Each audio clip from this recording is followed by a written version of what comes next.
When we apply apeiron to the realm of smell, we become aware of the drifting sea of olfactory presence in our world, merging, combining, reforming, like waves on the beach of our mind. When we apply apeiron to the realm of touch, we become aware of the no-boundary nature of hot and cold, rough and smooth, tense and loose. The infinite gradations of our interaction with the world manifest the truth of no boundary.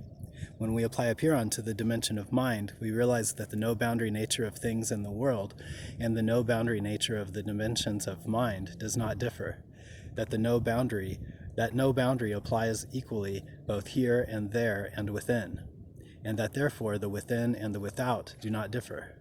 When we apply apeiron to concepts, we discover the fluid nature of the conceptual realm. Instead of concepts as discrete and separate entities, we discover web roads of meaning. By web roads, I mean that one concept leads to others, that a concept forms a path in the realm of mind, and that the meaning of a concept does not lie in its definition so much as in where a concept leads and where it has come from. The no-boundary nature of concepts leads to the understanding of the infinite parsability of things in the conceptual realm. To parse things means to define them. To define means to remain at one place on a conceptual web road. Because essences do not exist, there exist a potentially infinite number of locations from which to parse/define things. For example, a tree to a carpenter means certain kinds of cabinets. To a botanist, a certain place within a classification scheme. To an artist, a certain shape and color. To a squirrel, a playground. To a bird, a home. To a traveler, a place to stop and rest. To a dog, a piss post. To a shaman, a holy presence. To a road crew, an obstacle, etc.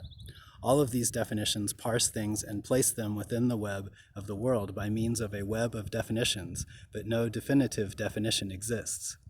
The no-boundary condition of existence means no definitive definition. When we apply apeiron to the categories true and false, we enter the understanding that the true means the false, and the false means the true. That true and false create each other in their no-boundary condition. That for something to manifest as true means that it must also manifest as false from a differing perspective or at some other time. Time and perspective means the same thing in this context.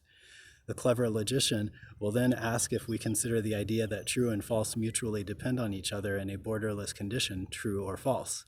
And we can answer the clever logician that we consider it true from a certain perspective, that obviously the clever logician does not consider it true, for example, and therefore this truth manifests only under certain conditions.